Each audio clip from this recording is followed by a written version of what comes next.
The Graziadio School of Business and Management at Pepperdine University proudly presents the Dean's Executive Leadership Series. This podcast invites top business practitioners and thought leaders to share their view on the real world of business. Thank you so much, Gary. Appreciate you sharing some of your thoughts on leadership and everything. I have a couple of questions I want to do as kind of follow-up to some of the things that you said, and then we'll open up to the audience, so be thinking about what you would like to ask Gary about. You talked about making people feel better after you've had an interaction with them, and you said even in situations where you've had to fire somebody or something, you want them to feel better after that than they did before. So how do you make somebody feel better after you fired them than they felt before you fired them? Can you talk about how you might, I know you've had to do that to people, so how have you gone about doing that accomplishes that goal of them feeling better? Well, I think you have to be, look, the reality is the truth is probably somewhere in the middle, right? Unless the person did something that was illegal, the truth's in the middle. And you're never going to get past that. So I can sit there and talk about everything I want to talk about performance, and this person's not going to believe it, regardless of what I say. So what I found is the best way to do that is to be dignified, to be transparent, and to help the person when they leave the organization. And anything else is just going to, it's going to deteriorate. So you talk a lot, too, about how leaders need to be authentic. And then you also talked about not having a great day as a leader and trying to, have a positive face. So how do you manage authenticity? Because some days are just bad days, are more difficult than other days. So how do you, as a leader, manage authenticity while also not exhibiting sort of the gray days when they do come along and have that positive outlook for the company? How do you manage both of those at the same time? Well, they will come along. That's the reality, right? So you can hold that as a goal, but you know that's virtually impossible to deliver on all the time, right? For me, I separate what I do from who I am, and I never let the two cross. I'm quite clinical about it. And so that works for me. But regardless, as the leader, you have to do your best to compartmentalize that. Because I guarantee you that the consequences of that, whatever you radiate, if you're down, the organization's going to be down. If you radiate hope, humility, confidence, that will be what the organization picks up on. So you really have no choice. You have to take the latter road for sure. I'm going to open it up to the audience. Who has a question for Gary? Yeah, start back here. We need a microphone so we can make sure that everybody who is listening on the webcast can hear the questions. Thank you. My name is John Alexander, and I am starting law school in August. And after listening to you speak tonight, one of the questions I have for you is, could you tell me a little bit about what you do as your business? Like, what services do you offer to people, and why do your clients continue to come back to you? I totally get the positive, energy, and I think that's absolutely dead on. And in my business, that's exactly what I try to do as well. So I completely agree with you. But can you give me a little bit more information on your day-to-day activities dealing with your clients? By the way, I like the Panama hat there. That's very good. Very good. Well, as an organization, you mean? As our company? Yeah, like your services in particular. What services are you offering? Yeah, there's really, you can think of it in three categories. One is, as a CEO, as a leader, you have to establish that common purpose, the what and the why. Then there's the how and the when strategy. And so what you've got to make sure that the horizon, the common purpose, is tied in to the people and tied into the people's strategy, right? Otherwise, you're not going to row in the same direction at the same speed getting to shore. So if you think about our organization, I would think of it in three pieces. One is to help a board or CEO design that strategy, that talent strategy. So linking a CEO's vision to his or her workforce strategy. So kind of designing that. Organizational structure, organizational design. The second piece of our business would be around developing people. So creating a stickier workforce, a more engaged workforce, one that again is aligned to the strategy. And the third component would be attracting people for a client organization. And that would typically be either people that sit on boards, so it would either be in the boardroom or it would be in the C-suite. And so that would essentially be the three parts of our organization. We're a publicly traded New York Stock Exchange company, been in business for 43 years.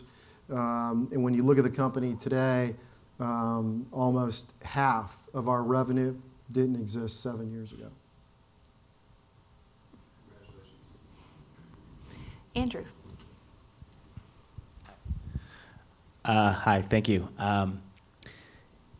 As a recent MBA graduate from Graziadio, it's very nice to hear from you that there's definitely a strong interest still in the quality of people and people in general in terms of assessing value for any company and its long-term growth potential.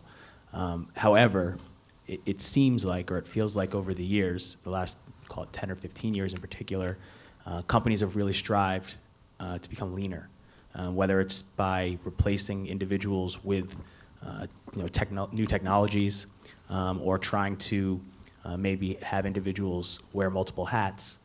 It seems like the value that companies place on individuals, while they still have high values on the character of the individual, the amount of them, the number of them, seems to be diminishing. And especially given the current environment in the last 3-4 years, I'm wondering how someone, especially in your industry, reconciles that philosophy that the character and the caliber of people is still important, while companies try and get leaner going forward. Well, that is today's reality. Is that there were these hotel blackout shades that were ripped away 4 years ago in October. And what those shades revealed was excess, a decade and a half of excess in many Western countries, including the United States of America, where we overspent, overborrowed, and we were living on a dream. And the reality today as a country is that for every $3, we're spending $4. And we had this society of conspicuous consumers. And so those hotel blackout shades were ripped away, and we saw this. And today, it's absolutely true. The fact that CEOs, like myself, are asking more with less people for less money. That's a reality. But the truth is that if we're going to compete, and we're going to compete particularly against lower cost nations around the world, it's going to be on people.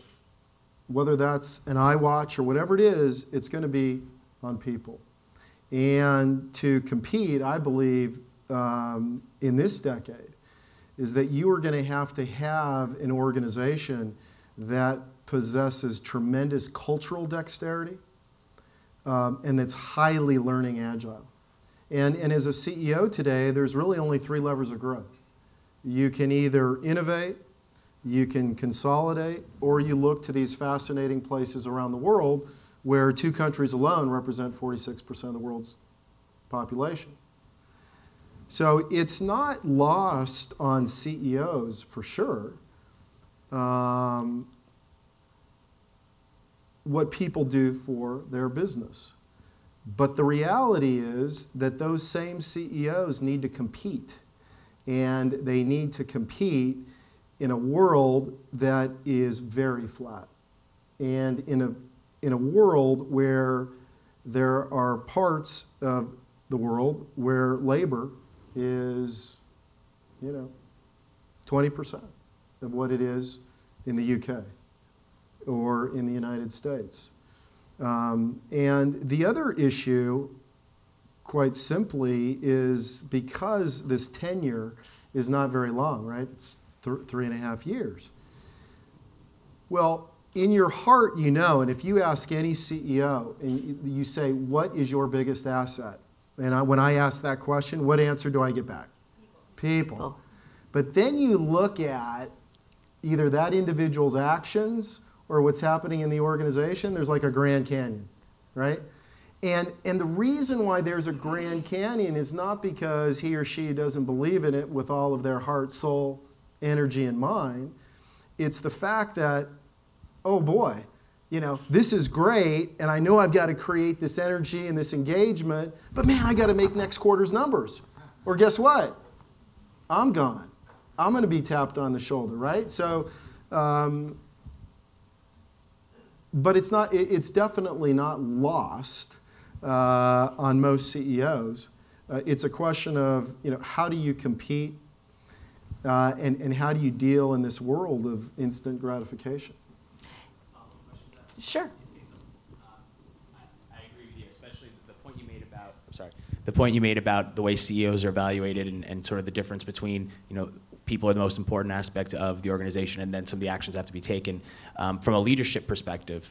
How do you, or where do the CEOs that you guys place sort of, how do they reconcile for their employees the message they're trying to deliver outwardly, that people are most important to them, and then sort of their actions that they have to take in order to do the right thing by the company? And from a leadership perspective, more specifically, we learned that really getting buy-in from your employee base is really what helps create success for a company, not just providing additional compensation or incentives and things like that.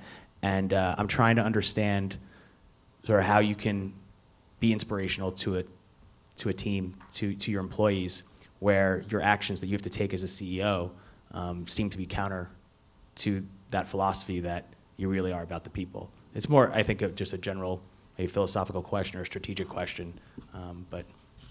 Well, it's very Good question. It's very difficult to do that. I've had to do 5 major downsizings in my career. The last was in November of 2008, and we had some idea that things were going to turn. In August of 2006, I got very concerned. But we didn't anticipate what would actually happen, and that the world would essentially go bankrupt. We never would have seen that in a million years. And so between October 24th and over the next few days, we lost $400 million of revenue. So we were absolutely in a free fall. And by Thanksgiving, I had downsized 30% of the company. 1,000 employees had left the organization in essentially 4 weeks. So, how can you do that? Well, you have to think about the organization. And you have to make decisions based on the organization and the brand and thinking about the other 2,000 employees that are in the company. And you just don't have a choice. And as a real-world CEO, those decisions you have to make, versus in politics, where you seem to cater to many different constituencies, the National Lawnmower Association, the professional bowlers, unions, CEOs, to all of them, and you promise everything to everybody, but the truth is, as a CEO, you can't do that. And so I tend to think about the entire organization when we make decisions. And so it's about the 3,500 people that work for us and thinking about the brand. So Gary, in that kind of situation, we've been talking about the organizational level and what the CEO does, but we also have people in the audience and people listening that are trying to find jobs in this kind of an environment. So how do people position themselves in this kind of an environment where that's what the world is like for companies and CEOs, to best position themselves to be the most valuable to an organization? I know it varies by job, but in general, what are the kinds of things that they need to be thinking about how they position themselves to be attractive to an organization, this kind of an environment? Well, this may sound very theoretical and may not be that practical if you have to buy milk and buy eggs, okay? But you have to follow your passion. And if you don't have passion in what you do, I guarantee it will show up in performance. And so what I would argue quite strenuously, and I do that to my own kids, is that you've really got to enjoy what you're doing. And clearly the money's got to be there, and I'm not saying you're going to have to make some sacrifices, but you really need to enjoy what you're doing. And first and foremost, follow your passion. Then the other thing you have to do more functionally is demonstrate that you can work in multicultural situations, right? That you have lived in one place in the world, that you have a global view, that you can speak more than one language. All of those things are incredibly, incredibly important today. It wasn't that way when I was coming out of school at all. But today, I've got 5 kids. My 5 kids aren't competing against kids in Westlake Village, California. I mean, they're competing against kids in Guangzhou, or they're competing against kids in Bangalore. I mean, that's the reality, right? So I think that follow your passion and make sure that you are continuously learning, and that that you have functional skills around this world today that is very, very flat. Yes. We have a question from one of our online followers who are streaming. This is from the Board of Visitors member Michael Baldridge. And first, he congratulates Dean Livingstone on her election to the AA CSB board. And then thanks Mr. Burnison for his excellent description between the difference between a manager and a leader, where a leader must listen to the truth. And so his question is, what are some options for a lower level manager who is telling the truth to a leader who doesn't want to hear it? Well, that happens all the time, right? I mean, that's the reality. I absolutely fight that every single day. And that's your human bias, right? You're going to want to hear what you want to hear. And so you have to try to create this environment where people speak the truth and there's no fear of retribution. I would encourage you to continue to be absolutely transparent and candid with that person. And what I would not do is engage in politicking. And I certainly wouldn't form the Tea Party or anything else to try to create a movement to get the CEO to see, quote, the truth. I would continue to be absolutely transparent and candid and continue with that. And it's going to take certainly more than one try, more than 5 tries. It's going to need to be a steady drumbeat of honesty and authenticity. Then at the end of the day, you're going to have to make a decision in terms of whether this is the place for you. And the truth is, people don't leave companies. They leave bosses. And that is actually where you're developed, is that we believe that 70% of develop is actually on the job. And that's generally through whoever your mentor is, whoever your boss is. That's where you get most of your development. Come down here, and we probably need to make this our last question so we can wrap up for this evening. So, I appreciated what you said about learning agility. Certainly there's a portion of that that's technique and some talent. So of the people on the stronger end of the technique side, given our age of information overload, what kind of habits have you seen them develop that effectively promote learning agility? Always asking questions. I know what I think, and I don't want to hear myself in what I think. What I want to hear is what other people have to think.